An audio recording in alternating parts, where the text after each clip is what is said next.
Yeah, I'm realizing like evolving comes with a lot of responsibility. Like growing and evolving and just not being okay with, staying comfortable. That has really come with a lot of responsibility because growing, it not only requires you to put action in to try and be better or achieve something better, but in actually doing that process, it forces you to kind of evaluate yourself, right? So it forces you to take evaluation of the choices that you've made. It forces you to evaluate the current state that you're in, including your mindset and your spirit and where you are. And if you believe that you can get these things that you're searching for or become this person, like it just takes a lot of like a lot of accountability and self-reflection. And I don't think that I was prepared. Well, I know I wasn't prepared for, you know, going through the process of transforming, especially being like a recovery, well, I would say a recovered people pleaser. Because when you go through the journey of when you're evoluting, not evoluting, when you're going through evolution or you are trying to take it a step further, um, a lot of people don't tell you, or maybe they don't really know that a lot of the things that are around you that you're used to will start to kind of fall away, whether it's friendships or whether it's, your current job. You may not lose your job, but where you may have used to love who you work with, like some of those coworkers will leave. I've had that happen. So then that makes the whole job completely different, but it's always something that starts to kind of fall away from you once you decide, okay, I want to make a change or I want to move forward and I want to do better. And I think that's why a lot of people honestly stop and they don't go through the whole thing because I mean, it's a lot of responsibility and it is absolutely not comfortable. And what really gets me and what I'm still working through is that like I be thinking I'm done. Like I come up against an obstacle, I come up against a test, and I feel like I do a really good job and I pass that test. And then I feel like something else comes right after that. So I just feel like sometimes, like, when is it going to be a time when I'm actually just coasting? You know what I mean? And that's something that I'm trying to come to grips with. Like, my idea of coasting may not be something that's actually possible, right? I may have to find like favor within a little bit of turbulent waters, if that makes sense. Like, find the bright light in some situations that may be a little bit difficult. Heck, I don't know. Because naturally, I'm a person who I'm pretty calm in situations, but I do have emotions of where I can get frustrated really easily, especially because I'm a planner. So if I'm planning for things to go a certain way, I feel like in my spirit, I don't understand why it's not going that way. Like, I planned for this. So I've learned to be more adaptable in those ways and be more flexible. But honestly, y'all, it is still something that I'm working on. And so I think what I've realized is like with me being a recovered people pleaser and a planner, on top of being a perfectionist a little bit, my idea of coasting may just be, look, whatever obstacles I had in that day, I overcame them and I'm moving forward. And it was still a good day. And I came out on top. And I actually feel good. So, like, that may actually just be my level and balance of coasting. Because it's one thing I did realize, and I just had to be honest with myself. I said, I'm really not going to stop doing this work. Like, this work is tough, it's hard, but I truly, truly enjoy it. And I enjoy watching myself grow over and over and over again. Because I was really sitting here like, okay, well, if you don't want to evolve or transform, you really don't have to. Like, if you don't want to sit with yourself and really figure it out, like, I could just put on the rose colored glasses and I could just peace out and do whatever I want to do. I can completely go rogue. And I was sitting here, I was like, yeah, that's an option. I actually could do that. I really don't have to do this work. But I was like, what? That's not me. That's not me.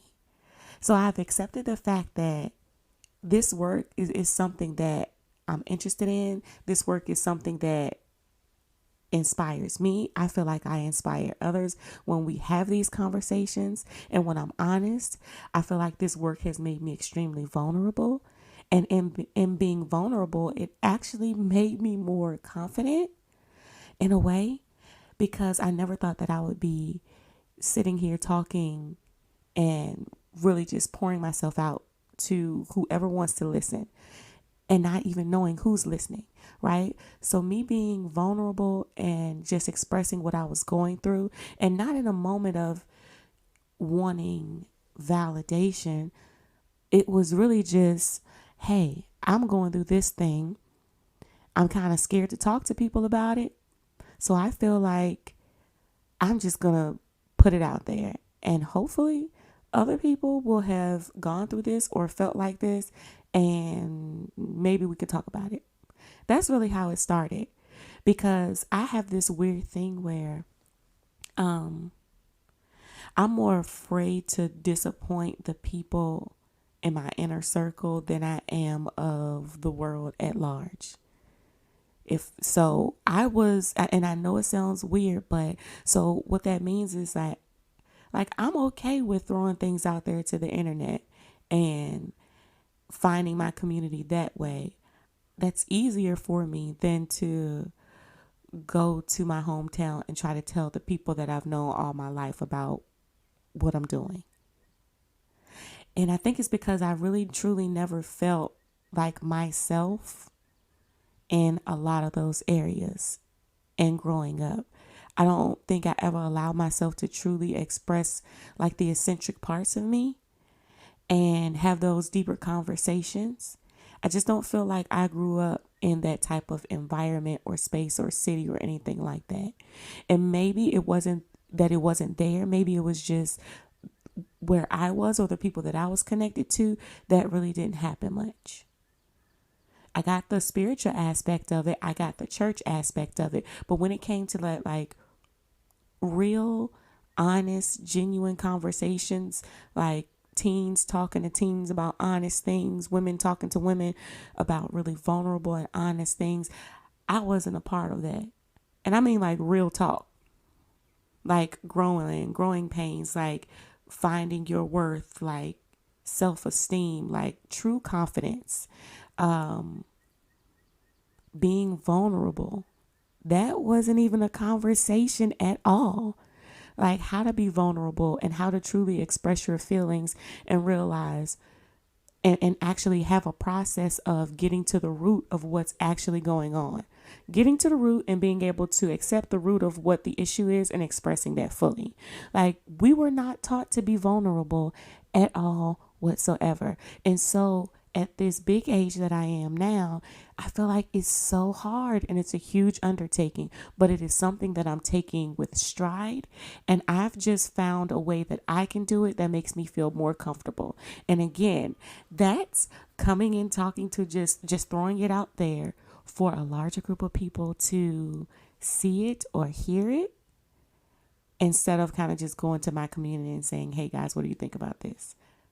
Because I feel like if I just put it out there, the people who are attracted to it, who are and who feel the same way or have the same thoughts, or like, girl, I be thinking that too. I be trying to figure out life. My tribe will connect with me and we'll become a community. So that's how I feel. Because I do have a few friends that I can talk to about this, but I just feel like I be going on a tangent, y'all. So I understand they don't want to talk about this stuff this deep all the time, right? Who wants to have these deep conversations all the time? That's really intense. So I do respect that, and I do try to meet them where they are. So you guys are the ones who I can talk to things like this about all the time, because these thoughts have to have somewhere to go. And I feel like God doesn't give me thoughts or intuitive nudges to just keep them to myself. He gives them to me so that I can use them to express myself or use them to present to a group of people, and then they invoke a thought, and then great conversation starts to happen, and then change starts to happen, and then people start to evolve, and people start to change their mindsets, and people start to feel better, and people start to walk in their purpose. And so that is my hope with all of this, and that's what I've been working on. That's my intuitive insight of the week. I love y'all so much, and just know, over here, okay, it's always top tier energy. I love y'all, and I'll see you next time, friends. Love and light. Oh, and don't forget to figure out a way to love on yourself this week. The way that I'm doing it is giving myself grace. I am giving myself grace. I want you to write in the comments how you're doing that. Okay. All right. I love y'all. Love and light. Peace out.